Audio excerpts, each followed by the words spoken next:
affairs, subscribe to our YouTube channel. Click the bell icon for updates.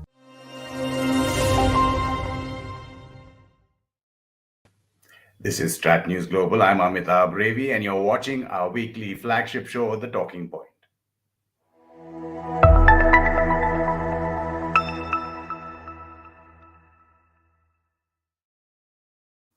A warm welcome to all our viewers who are joining us live on this stream, and a welcome to those viewers who will pick up this stream later on our YouTube channel. We've got our guest today, Ambassador Kanwal Sibal, India's former Foreign Secretary. He's also been India's ambassador to Russia, joins us from the capital. Ambassador, thank you for your time. My pleasure, my pleasure. And from Goa, we're disturbing him on his holiday, Nandan Unnikrishnan, distinguished fellow with the ORF and a Russia expert. Nandan, sorry for that. We'll let you get back to your chutti very soon. No, thank you for inviting me, Amitabh. It's a pleasure. Pleasure. Ambassador, the big ticket, of course, that everybody talks about during the Putin-Modi summit, 2+2, various other bilateral meetings that will happen between ministers and the commissions, is, of course, the S-400s. Now, India's made its stand very clear. It will always work towards its national interest, no matter if they are threatened US CAATSA sanctions, whether the waiver happens or not. But you can't keep having the same situation for strategic weaponry with Russia. Is there any solution to that? Well, the ball is in American court. I think they have passed this legislation without necessarily understanding or anticipating what the consequences would be. You know, as the former Defense Secretary of the United States said that the CAATSA sanctions were never intended to sanction India. They were intended to put pressure on Russia. But the collateral consequences of that is that India has become vulnerable. Now, as you know, the former Defense Secretary had worked hard with the Congress to modify the legislation and introduce an exemption clause, which Trump did not use, and which Biden has not used so far either. In the meantime, as you know, Turkey acquired the S-400 and Turkey has been sanctioned, though not very severely. It has been moved out of the F-35 project. Chinese has acquired S-400 and there are some sanctions applied to those who ordered the S-40 in the Chinese defense system. Now, there is a view in America that it will mean that the United States doesn't take its own legislation very seriously if they make an exemption for India. And I was a bit surprised that John Bolton has just written an article recently, which takes this line, but which also talks about America's equities with India today in terms of the challenge of China and how this can adversely affect US-India ties. Other than this, within the Congress, the leaders of the Congressional Caucus, Indian caucus, have spoken in favor of an exemption for India. There are elements in the think tank circuit which are very strongly arguing that it will be a geopolitical folly when the United States wants to confront China to sanction India. However, so far, the noises that have come from the US administration are mixed. In fact, they're not very clear. When the US Defense Secretary came here a few months ago, he said that we have explained to India what our legislation is, and when the time comes, decisions will be taken, something to that effect. And then Blinken, in fact, said that we have communicated to the Indian side the implications of US laws, and US laws are meant to be implemented, which was an unfortunate way of taking a position on this issue on Indian soil. And then when Wendy Sherman, the US Undersecretary, came, she said S-400 is dangerous, which to my mind was an absurd formulation, but dangerous to whom? On the other hand, there is a feeling that at the end of the day, the Biden administration may choose to make a make an exemption for India, despite all these, at the moment, ambiguous noises. But there is no absolute clarity on this, and the Indian policymakers can't say with assurance that the exemption would be given. I would conclude by saying that we have great difficulty got out of this sanctions mode because United States is the one country that has sanctioned India the most and has denied us critical technologies, advanced technologies, nuclear missile technologies over the years. Now, after the US-India nuclear civil nuclear agreement, membership of Wassenaar and MTCR and all that, the sanctions regime has been put aside with the result that India and China, USA now have a very well-developed overall defense relationship, including about 20 billion or even more dollars of acquisition from the United States of platforms and other things. We, as you know, I don't have to repeat it, we have signed all the foundational agreements. We have SDA1 status in terms of transfers of technology. The Americans say that this is at NATO level.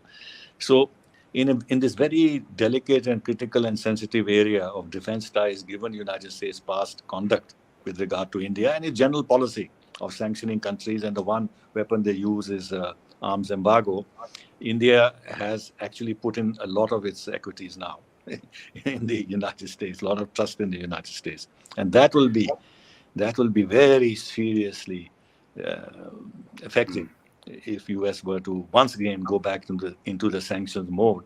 And this will delay a lot of things in terms of what we want to do together with the United States going ahead. So I would say the ball is in the United States court. They have to decide what kind of a relationship they want to want to have with India, how much they want to keep the future in their mind in terms of going in the direction in which both countries want, rather than arresting this process and creating hurdles. And in fact, the end result of this would be that we would rely even more on Russia in the future, because Russia has never sanctioned us, or we'll go to France or we'll go to Israel. Nandan, I mean, those points again, I mean, whether it's a presidential waiver or there is a legislation to exempt Quad countries as well, but it can't keep coming up, right? I mean, it can't be just a one-off waiver, even if that happens. Is there any conditionality in terms of reducing dependence on Russian arms, and how does that fit into our whole Atmanirbhar policy? Well, there are 2-3 things that I would like to say. One is that if you recall, there is a amendment which used to be called the Pressler Amendment. And Pakistan used to get a regular waiver every year, and nobody thought second thoughts about it. And nobody, including Bolton, ever thought that US sanctions were ineffective, right? Because they continued doing whatever they have to do. That is point number one. So Americans just have to recall a little bit of their history and apply it to India also. That is point number one. Point number two, I understand that the United States is not happy with India's close relationship in the military field with Russia, because the United States officially designates Russia as an adversary. So it is clearly a problem for all of us to somehow, square this circle. But the fact of the matter is there are many other relationships in which great powers have pursued their national interest.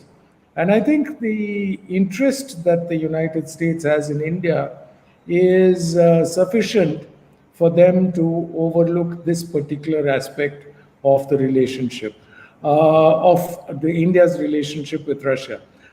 The point of Atmanirbhar is going to affect both the United States and Russia in equal measure, because no great power has ever been great on the basis of purely imported arms. We need to develop an arms industry of our own, and all suppliers will be affected if we are successful in that. Master Simple, how does this whole strategic autonomy, different feet in different camps, actually work? I mean, India trying to strengthen its relationship with Russia while it is still diversifying and increasing its cooperation with the US, while Russia and the US are adversarial, and India and China's relationship needs no description, whereas Russia and China are virtual quasi allies. I mean, in that light, a couple of comments and questions before you start, Ambassador. Gokul Jayaraman, in terms of war between India and China, worst case scenario, would Russia remain neutral, or is it a possibility since Russia totally depends on China? And PA, who says, can Russia be relied on if India and China go to war? Well, a couple of things, but before I answer this question, some U.S. congressional leaders favorable to India have moved a legislation in the U.S. Congress for a 10-year exemption for India.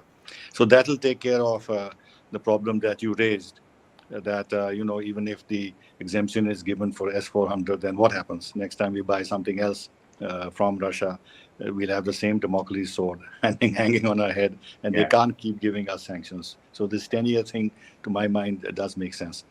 With regard to the question that has been posed, I think it is unrealistic for us to expect that in case we have a conflict with China, Russia would side with us. I'm not even sure if the United States would. In terms of a conflict on land on our northern borders, it's very clear that the United States is not going to get involved. It might support us with intelligence and with some technologies, intelligence information, and that kind of a thing. But in terms of actual involvement in military terms, they're not going to do that, especially after they have withdrawn from Afghanistan the way they have. It simply doesn't make any sense from the American point of view to get involved in this in a potentially huge conflict between India and China. It's not even certain that the United States will enter into a military conflict with China over Taiwan. What they're doing at present is to try and avoid a situation where it leads to a conflict. And so when President Biden, in his virtual summit with President Xi, said that we must have guardrails against the potential of a conflict, what he really means is that don't push the situation to such an extent that we may actually end up in having a military conflict, which could have terrible consequences for both sides. United States, as you know, hasn't taken any robust view on the Chinese militarization of the South China Sea. It's constant pressure and threats to Japan on the Senkaku issue. It allowed the Scarborough Shoal to be occupied by the Chinese, though America has always recognized it as part of the Philippines territory. So in areas where they are present in such large numbers, they have bases, they have the 7th Fleet, they have God knows how many troops on the ground, they have alliances, they have obligations. They're not been able, they have avoided getting involved into any real conflict with China. So to imagine that for India they're going to do that would be foolish on our part. But yes, in terms of diplomatic support in the United Nations, in mobilizing international opinion in our favor, at least in the Western countries, and then providing us with some technologies and real-time information. Yes, in those areas they can and they will help, as they did in this current standoff in Ladakh. So we must not have totally unrealistic expectations, and we must act maturely. And I'll end by saying that if tomorrow there's a conflict between United States and Russia over Ukraine, let's say, what will India do? India will keep its neutrality. So why do we expect more from Russia than we would be able to give back to Russia if they had a conflict with the United States or Europe? I think this is childish in order to have this very ideal notion about our relations with Russia, that Russia should sacrifice its core strategic interest in favor of India, whereas India is not obliged to do the same. Nandan, you've been saying that for years now, but since Ambassador's brought up Ukraine, Belarus, I don't know whether they'll come up on Monday, but how we've seen what India did say in the UN when there was a Ukraine-sponsored resolution on human rights in Crimea. We've seen what happened in 2014. Does India work on those issues separately? No, well, I think India has an understanding about Russia's interests, and India is willing to, where necessary, state its opinion on the subject. I think the vote on the human rights issue in Crimea clearly establishes what India's position is. But as Ambassador Sibal said, India is not going to allow that to derail its relationships with everyone else. So there is a certain limit to which India is going to express support for Russia. It's not going to send troops. It's not going to send, anything else. So to that extent, I think Ambassador Sibal is quite right. Why is it that if we are not willing to do that, why should we expect the Russians to do that for us? However, with a small caveat, let us not forget that we are in conflict with China currently on the border. In 2020, it began. The Russians have not stopped supplies of military equipment to us. They are neutral in the conflict in the sense that they have not said anything. But I think the fact that they continue to supply arms to us speaks volumes. Right. About Ambassador, the Indian Ocean region, where India is a great maritime power, and it's now partly called the Indo-Pacific by India itself, but it's a different concept to what this says. The Russians call it Asia-Pacific. We've seen very pointed statements from Sergei Lavrov in the past about the Quad, about how the US is trying to push India into a corner. How do you see that whole region and India and Russia? Well, that actually surprises me. The persistence with which Foreign Minister Lavrov and the Russian Foreign Office continue to target Indo-Pacific and the Quad and make negative statements, despite the fact that our side and the Russians have had numerous conversations on this. Our Foreign Minister has been to Russia and has engaged Lavrov. We explained our position to them on the Indo-Pacific and the Quad. Yet they do not seem to be persuaded of the reasons why India is espousing the Indo-Pacific as a concept and is a member of the Quad. The reason is China. Now, if Russia has increasingly closer strategic ties with China, we accept that as a reality. Now, it is if U.S. policy has pushed Russia into the Chinese camp, it is China that is pushing us into the U.S. camp. And if Russia thinks it's normal for them to geopolitically to strengthen ties with China as a counter pressure to the United States and Europe, they should also then accept the logic of the Indo-Pacific concept and Quad insofar as India is concerned. We are doing the same with regard to a pushback to China's expansionism. But this logic seems to be escaping the Russians, and I am quite surprised that, given the fact that they have huge experience in geopolitics, that they continue to oppose this. And in fact, all right, even if they were to have some reservations about this, they bat for China. I mean, they openly say that this is directed against China. Well, why not? Because China has invited this. If China had not done what it has done in the South China Sea and elsewhere, there would have been no Indo-Pacific concept, there would have been no Quad. So the thing is that the Russians now genuinely believe that the United States wants a regime change in Russia, and they will do everything to do that. And they feel cornered. And if the bitterness towards American foreign policy towards Russia is very deep in Russia, which is why they are blaming America for pushing India into their corner, And behind this is also, in a sense, the collapse of what the Russians have been trying to do for more than 2 decades, which is to have a compact between Russia, India, and China. That is the sense of the RIC. Then the BRICS thing, and the SCO, where India was made a member of the SCO.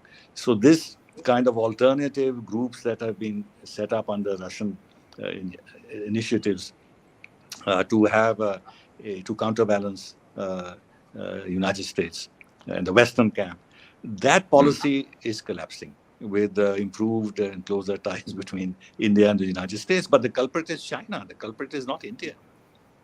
You're talking about regime change in Russia. There's a comment from a viewer, Parth, who says, big fan of you, Kanwal sir. Sir, the CIA is destabilizing India. How can we trust them? They want regime change in India as well. But that apart, Nandan, if you want to elaborate on, is there any rethink in Russia about the Asia-Pacific, as they call it, the Indo-Pacific? No, I mean, I can, you see, there is a very close link in Russia between the higher levels of the academic community and the policymakers.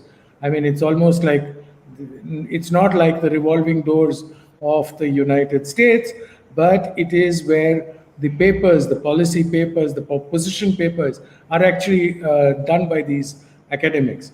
And if you look at that, the debate within the academic community is quite vibrant about the Indo-Pacific. And in fact, I would say today that the community is split 50-50 on the position of Indo-Pacific. And in fact, many are openly critical of Sergei Lavrov's what some of them call insensitivity towards India.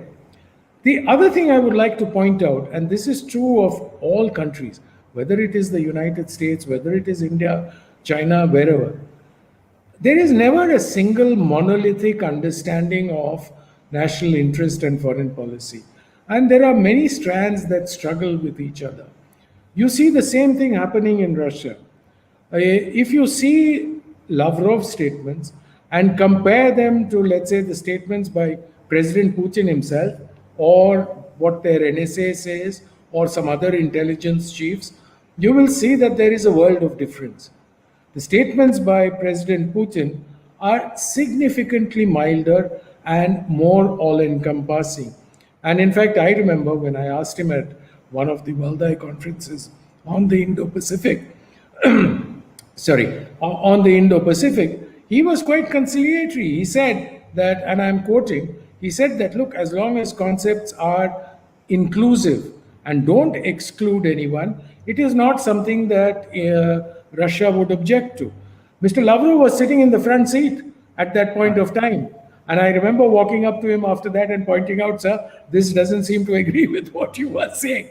He laughed and he walked on. Now, clearly, Mr. Lavrov is playing some game, which may be beyond my simple understanding. Ambassador Sibal would understand it better. But the fact of the matter is, I think we may see Russia's positions on the Indo-Pacific changing sooner than we expect. Ambassador, there was also talk that there's going to be lots of signings apparently, and one of them is that military logistics agreement, RELOS.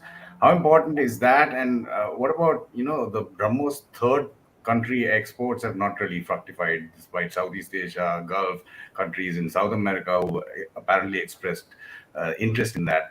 Would that also come under CAATSA? What's stopping that happening? No, I don't think our exports of BrahMos would fall under CAATSA. I think some countries did show interest, but obviously we can't transfer this weaponry to all and sundry. Sure. We have to be very selective in what we do. And in some cases, as I understand, things haven't advanced the way we would have wanted to, not necessarily because of hesitations on our side, but not been able to clinch negotiations because we and the potential country who might want to purchase this weaponry have not been able to agree on the conditions. But there has been a fair amount of effort that has been put in this regard. And my impression is that the Russians are not objecting to this. If we can clinch deals with foreign countries, that's one.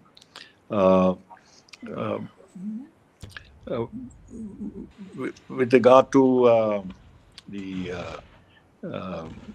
what is the other question you asked? Sorry. RELOS, the logistics agreement that we have with America, France. No, I think we have signed the LSA with the United States, with Japan, with Australia. And Russia is our biggest arms supplier. And we have naval exercises with Russia regularly, annually. We've also had a trilateral exercise with Russia. So it is a bit of an anomaly that we have these LSAs with other countries and we don't have it with Russia. So I think it's very sensible and diplomatically astute for us to sign an LSA with Russia, because of its political symbolism, but also in practical terms. For example, even when I was ambassador, we had our naval ships coming for an exercise with the Russian Navy in the Vladivostok area. In fact, I flew to Vladivostok and I took part in it in some ways. Now, we have this Vladivostok, Chennai corridor, and all those big projects where we want to link up more and more with Russia potentially, which will mean that we'll have a lot more activity, which will entail protection of our maritime trade in that region, which will mean that more and more ships of India, naval ships, go in that direction. Since we have exercises in the Indian Ocean with the Russians, we can have access. They can have access to our bases here. It will not be to the same extent as our other Quad partners, but still it will balance things. And if tomorrow, like the Chinese, we also do some naval exercises with the Russians in the Baltic area, the LSA can work there. And if we have exercises in the Mediterranean, we can potentially use their Tartus base in Syria. It's not for tomorrow, but what I meant is that all these things can be considered as time goes on. So there's some value. There's some value in this, definitely. A lot of value in other sectors, Nandan, which don't seem to have moved as far as promised in 2019, whether it's energy, whether it's, now there are some meetings going on, coal, energy, the Russian Far East. As an ambassador was mentioned, and I'm just going to take a question there from Omkar. Can the Chennai-Vladivostok maritime corridor be India's answer to China's OBOR in East and Southeast Asia? I mean, there's so much more that was talked about and not really done, or doesn't seem to have been. I actually would not quite agree with you, Amitabh, on that. Okay. I mean, I agree that the potential is much greater, but I think the energy relationship has really blossomed and is growing. Minister Puri's visit to Russia is a clear indication of that. We have committed to importing more LNG, more oil. So I think that is going places. And we are also considering more investments. And we've already invested quite a lot in Russia in the energy field. In addition, we've got nuclear energy projects going. So I think energy is not a sector that one would be worried about. As far as the rest of the Far East, whether it's natural resources or other ventures in the Far East, I think a certain element of slowdown was brought in thanks to COVID. You know, you must remember that it was all these initiatives were announced in September 2019, and the COVID stuff started in 2020. So we are now getting out of it. We are still not out of it. I think the potential exists. I personally believe that it will take off. To answer one of those questions that I just saw, Will the Chennai-Vladivostok corridor replace Obor? I don't think it can replace Obor in that sense, but I think will it offer a useful alternative? Yes, it will, particularly if it is connected to the north-south corridor between which we've signed up with Russia, Iran, and several other countries. And if the Northern Sea route through the Arctic opens up, then you have a complete circuit, and that could significantly give many, many countries options. They would not have to necessarily use China's Obor. They could use this, but the fact of the matter is that China's Obor will still be functional, but its salience would probably get reduced somewhat. Well, the EU is starting an alternative. There's Biden's Build Back Better as well in terms of infrastructure. But an interesting question for you, Ambassador, from Omkar. Can you explain the nomenclature of relationships with countries? Strategic partnership, global partnership. Is there any way to rank them? The thing is that it all began by having strategic partnerships. Then with some countries, we wanted to show that the relationship was deeper than the strategic partnerships with others. So with Russia, we upgraded it to a comprehensive, I have forgotten the... Privilege. Special and privileged strategic partnership.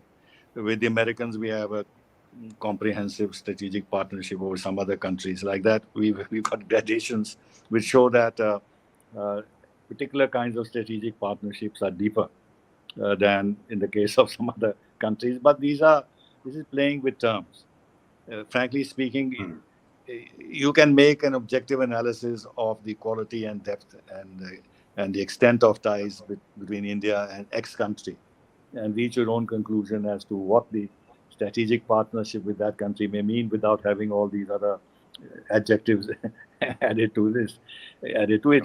Clearly, if we have a strategic partnership with Kazakhstan and we have one with Russia, nobody in his right mind is going to say that they are equivalent in any case. They certainly are not. But yes, these are diplomatic means to show more closeness with certain countries than with others. But one point I'd like to address about OBOR. The OBOR is China's project, which is controlled, it's unilateral, and it is part of China's ambitions to extend its influence far and wide as part of its larger ambition to be a global power. It is part of China's expansionism. Now, whereas the Vladivostok-Chennai corridor is a bilateral project. It's simply to have more avenues of cooperation with Russia, especially in the Far East, which needs development, and where India can play a role, and where most of the energy of Russia lies. It doesn't have any territorially expansionist ambitions. So I think this is a clear distinction between the two. The motivations are very different in the case of OBOR and what we are doing with Russia.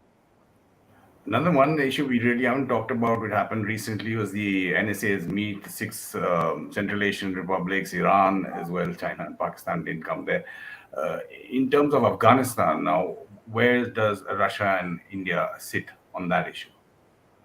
I think prior to August 15th, there were maybe some element of differences on how we viewed it. But after August 15th, we have come much closer in our understanding. I think the Russians also have moved a little bit from their earlier position. There may be still some daylight between the two, but there is, I would suggest, greater convergence in their understanding of what needs to be done in Afghanistan.